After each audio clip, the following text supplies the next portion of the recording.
ladies, I'm Andrea Kruska. The Powered by Her community is so much more than a podcast. We have monthly lunches full of encouragement and inspiration, and quarterly events focused on celebrating women in our community and sharpening our entrepreneurial skills. In early 2022, we are launching our very first annual Women's Business Conference, where we will be bringing in some awesome guest speakers and offering some breakout sessions that help us improve our businesses. We want you to partner up with us and join the community, and the best way to do that is head over to join.poweredbyhercommunity.com and become a supporter of the community.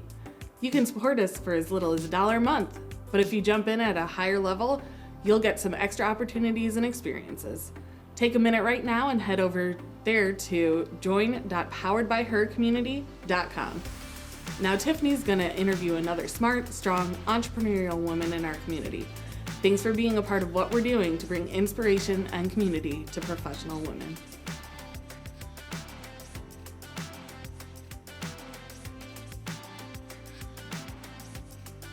Thanks for tuning in to this week's Powered by Her. I'm Tiffany Anton from the Biz Foundry. I have Amanda Christine in today, the founder of the Society of Women Business Owners. SOBO is what you go by for short. SOBO for short, yes. Yes. So the Society of Women Business Owners. Yes, Society of Women Business Owners. Everyone calls it SOBO because it is a mouthful. Yeah. But yeah, it's just a good representation. We're a bunch of women in business that come together and form this fantastic community.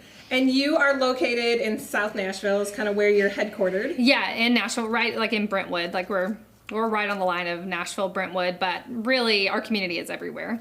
So tell me why you're doing what you're doing. Yeah. Okay. Why found this organization? Yeah, actually, it's the craziest thing. Back in 2016, I didn't have community. I didn't have friends that understood the crazy mindset that goes on in entrepreneurship. I had made the decision that I was going to work for myself at some point. I was still full-time employed at my job. But all of my friends, their goal was to either be a stay-at-home mom or grow the corporate ladder, and I just didn't want that. And I didn't really have a community of women that understood. And back then, 2016, like female groups were just starting. That was kind of like the beginning of all the things. And I just decided I was going to post on meetup.com looking for friends who understand, like, I want to start a blog and I eventually want to have a business and I need friends. That's literally the type of post that I made on Meetup. And I didn't know who was going to show up, and I wasn't even sure anybody was going to show up. And then we met at a local coffee shop in Nashville. 20 ladies came. I was blown away.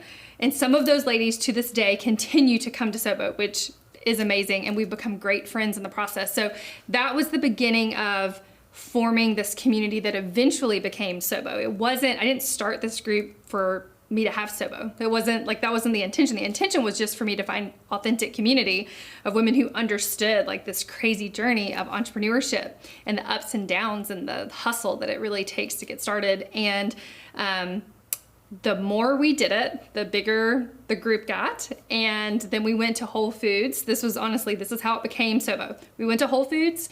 Whole Foods said, Amanda, your group is too big.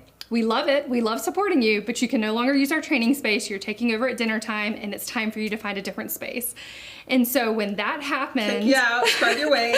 I was like, okay, we're gonna have to rent a space. And so that was when I said, well, we have to give this thing a name. Like we didn't even have anything official about it. It was just a good group of women getting together. And I've really tried to stay true to the we want authentic community, because it was a game changer for me.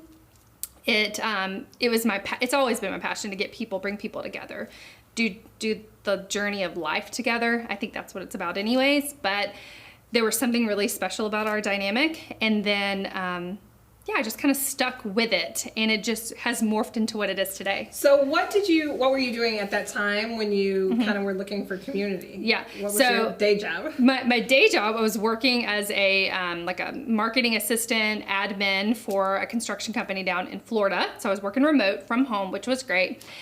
Which this is 2016, so it wasn't as common as it wasn't as common at all. In fact, when that was we were still trying to figure out like how am I going to access any of the information? Like Google Drive was still like new to us back then. And so like, how are we going to share files with one another? Like all of that was new. But while I was working at home, it had this like, I want to do more thing. Like I knew that I was meant for more. This was just kind of a job to get a paycheck. Though I did enjoy what I did, I just I was on this hunt to find purpose. And so I started blogging, and that's when it all started shifting for me. And so how important do you think it is to have, how does it change, like doing it with a group of women who are supportive and doing it alone? Oh, it's huge. It's like a huge difference. When you're doing it alone, it's easy to give up. When you're doing it alone, you are, you're overwhelmed. You feel like you have no one that understands, that you can confide in. But when you're doing it with community, you feel unstoppable. You feel like when there's hard days, there's going to be someone there to remind me of my purpose and my why and my passions, and someone to even help me get through the hard times, because there's a lot of hard times in entrepreneurship. And so with community is the only way to do entrepreneurship. It really is. So at what point did you take the leap and make Sobo your full-time thing, and you were like, okay, I'm going to do this? Yeah. So it's been a few years in the making. So it was officially in 2020 when I said, I am taking the full reins. This is it. This is all I'm going to do. I had been feeling that pull for a while, and I had tried my hand at several other different entrepreneurial things.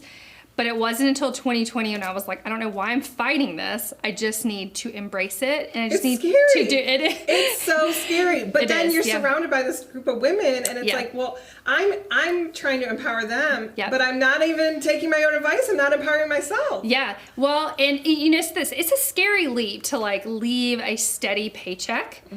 That's like, it's still work you enjoy, but it's not the calling, right? And so to leave that, it's very comfortable. And so instead, what so many of us do, I was guilty of this, I just worked all the time.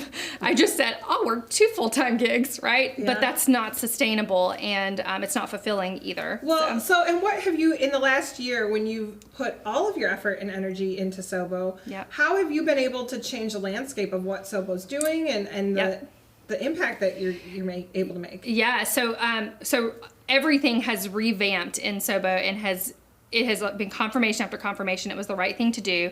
Our Facebook group has gotten way more traction, way more engagement, and we've just continued to grow. So I just think that's proof that like the efforts I'm putting in, it's like confirmation. But also we've been doing retreats and masterminds. We've been doing those type of getaway things for a little while.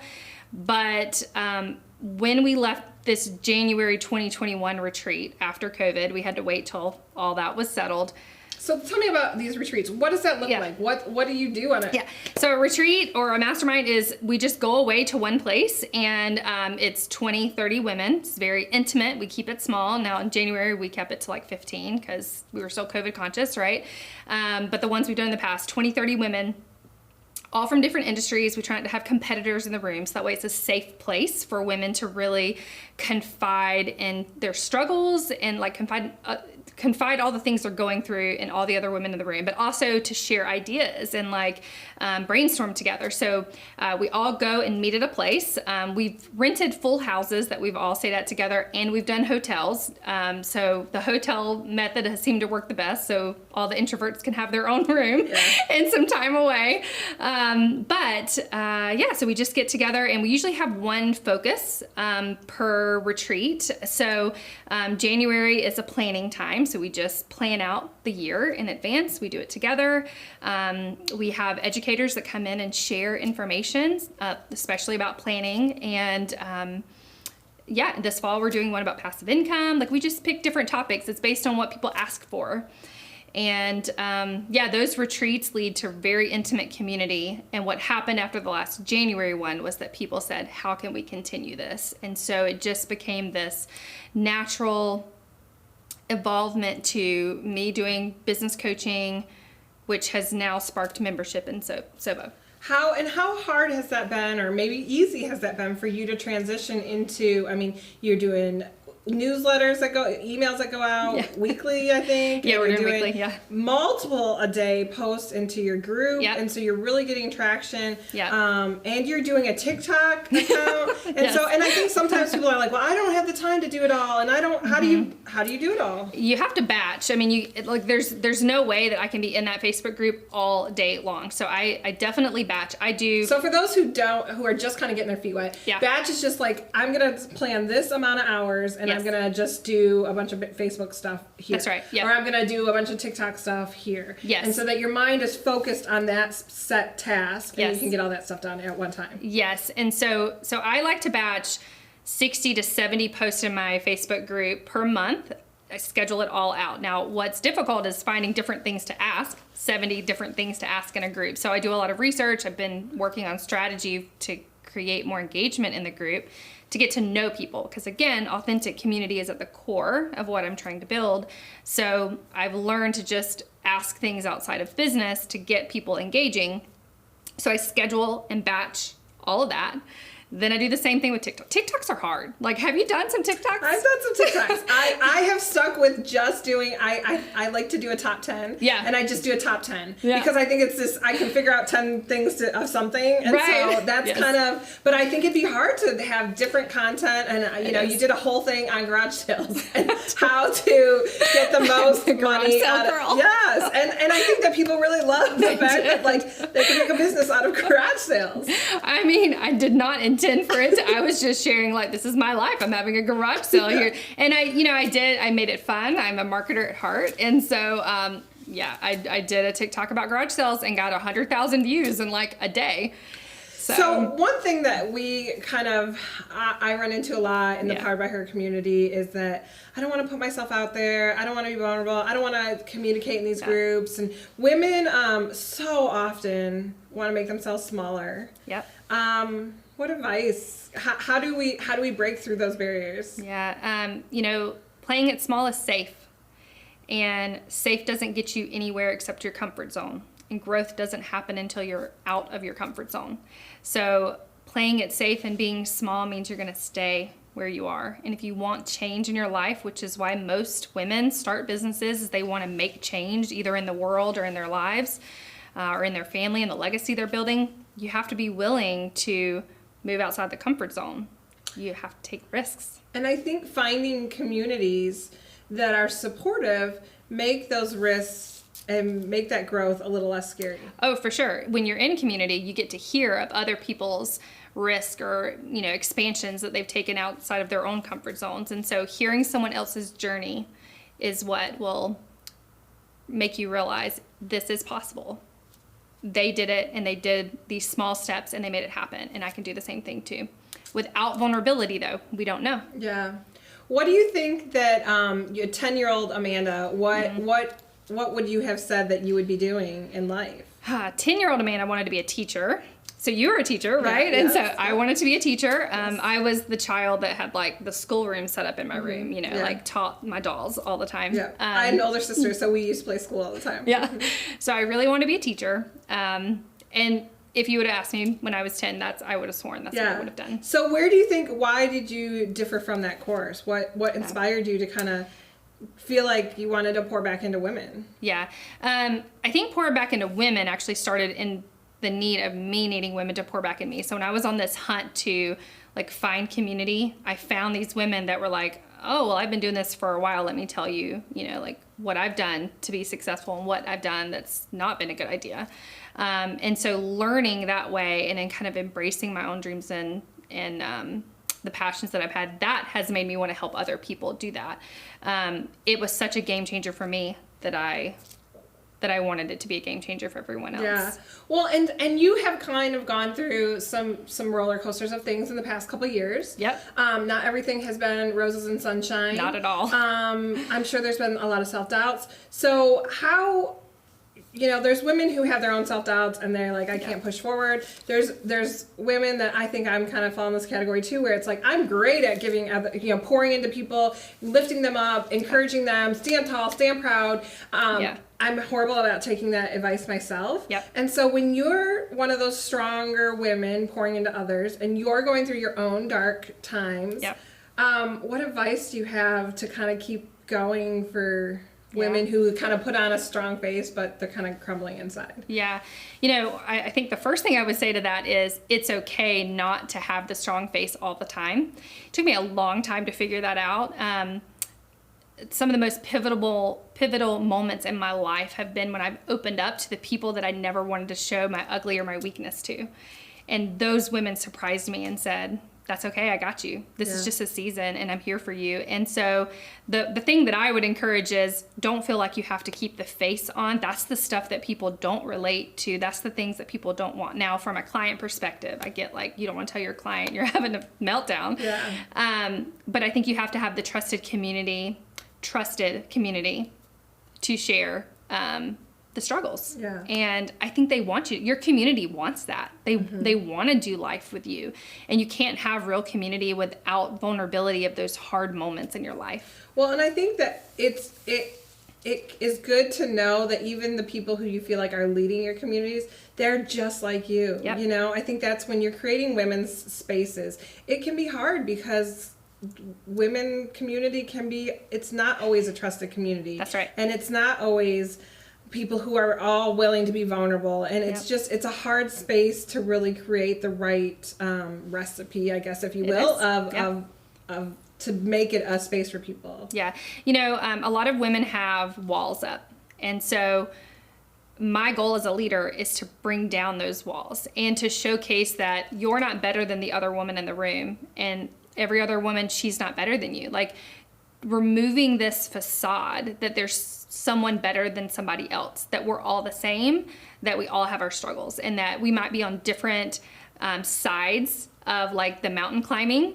but we're all still humans and we all still need the same thing. We need trusted community, we need vulnerability, and no matter, you know, like what you've been through, there's been a lot of trauma in a lot of people's lives, but we all have something that has impacted us in some way. And I think, you know, you lead by example, and I think that that's so important and very, that's what makes these communities what they are, is that women who are, you know, able to kind of take down their own walls. Yeah. Which is not easy. Yeah, that's right. It's not. It's really not. But, you know, showing kind of women that's what you're able to do. Yeah. So what do you see the plan for the next kind of 5-10 years with Sobo? How do you see it growing? You know, it kind of started just this in-person meetup. It's led to business coaching and retreats and bringing in speakers. And what do you kind of see the future look like? Yeah. So the future of Sobo is really getting into the more focusing on community building, but also doing it together, creating masterminds, coaching for sure. We have a membership that's rolling out in 2022 that is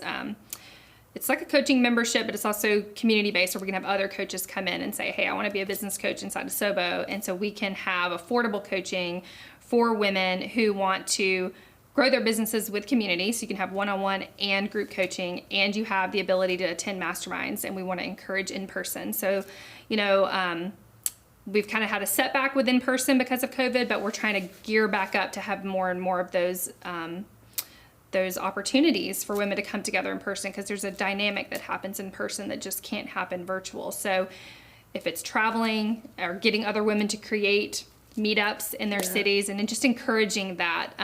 So do you see there being kind of satellite camp chapters of? Yeah, we've been approached many times. Can I start a Sobo in my city? And I'm always like, yes, you can do it. But I've realized they need structure. They need the here's how to go do it. Yeah. And so my hope is that as we roll out with this membership that starts next year, we have natural leaders in their cities who say, you know, I really want to host a meetup, and it could be something that they, you know, charge for to pay for a space, or a free thing, which is, you know, kind of what I've always been about, is if you can do it for free, do it for free, because, you know, community is life-changing and it's so valuable. Well, and one of the things that I just saw in a post that you did, you had people put their social media, sorry, oh God, you had people put their social media handles. Let's start at one of the things.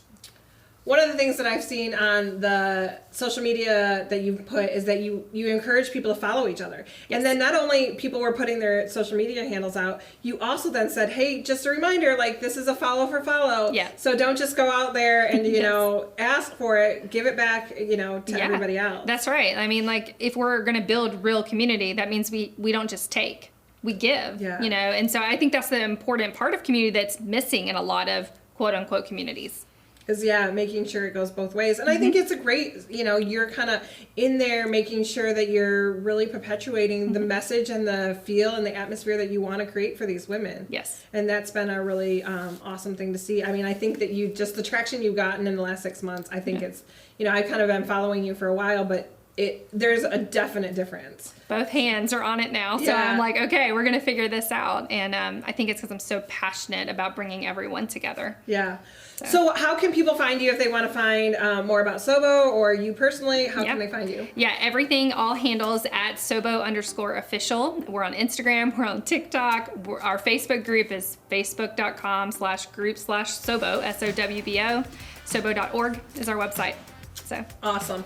Amanda Christine, thank you so much for coming in today. I appreciate, I'm so encouraged by what you're doing, and I'd love to see, how you grow and where things lead from here. Yeah, thank you for having me. It's been a pleasure. Yeah. Confetti, coffee, and community. Need I say more? I am so excited to be celebrating my dear friend and powered by her previous guest, Amber Zardcourt, and launching her second Fill Your Cup conference, a one-day conference for passionate, career-driven women to pause, pour into yourself, and begin overflowing in every aspect of your life. This year hosted at the Monarch in Baxter, Tennessee on September 20th, 2021. It's going to be such a life-giving event. Use our promo code PBH10 to grab your ticket today.